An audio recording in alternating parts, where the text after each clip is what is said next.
Hello, this is Hal Ruth with Equalizer 9, and what we're going to talk to you today about is go, no-goes. So all of us have to make a decision at some point in time as to whether we proceed in pursuing an opportunity or project or we don't.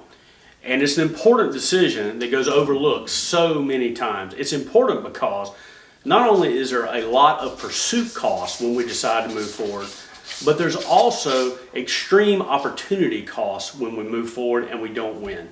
And so you have to have a go, no-go process. And by the way, when I say process, I don't mean it has to be extremely formal, but there has to be something that triggers a discussion among leadership as to whether to go or not. And it cannot be a unilateral decision of one person who has a relationship with a client or gets an RFP in their inbox.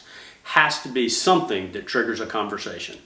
Also, I'll tell you, I don't like scoring because there's too many things that are subjective that is hard to weight. And so I think there has to be some way in which we just trigger a discussion so that we can, as a group, come to consensus that it makes sense. And there are three things that we need to be looking at. The first thing we got to be looking at is the project or opportunity, is it going to be profitable?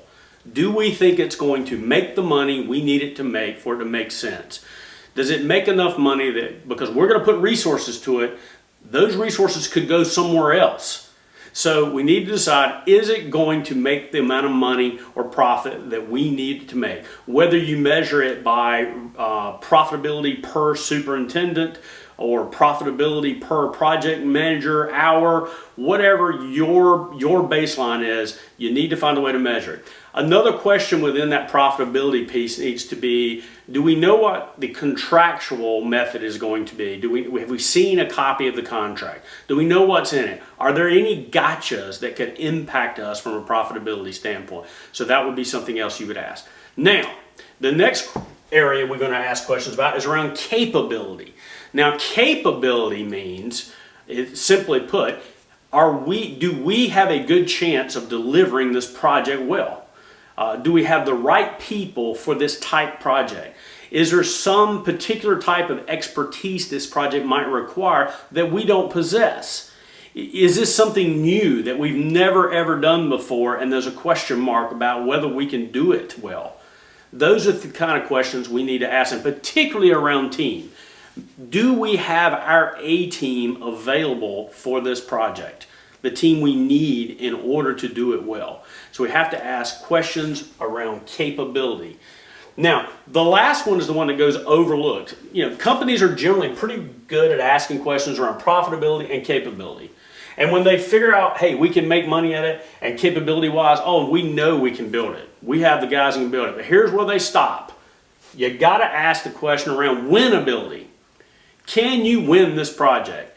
Have you invested the early game time and all the activities of zippering up and doing your data mining and getting your messaging right to figure out if you can win? Do you have the team that has the resumes and the portfolio to sell? In other words, you may have the team that is perfectly capable of building it, but if we can't sell that team because their resumes don't match, we're in trouble.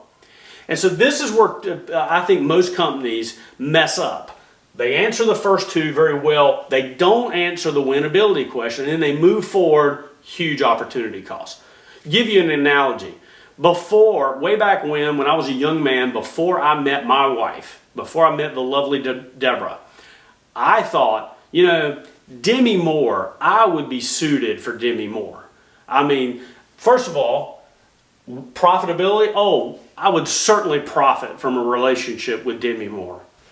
Capability, I am more than capable of loving Demi Moore, unlike any other man has ever loved her before. I am capable.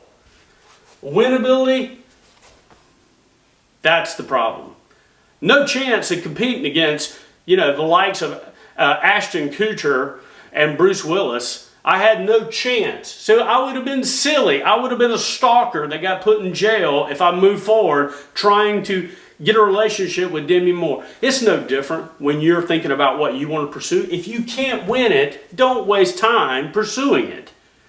So anyway, that's our discussion today on go, no go. If you want to talk to me further, give me a shout, email, reach out to me in some way, call me. Would love to talk to you about it. But find a way to create some kind of process and generate questions that you ask around these three things. Thanks. Have a good day.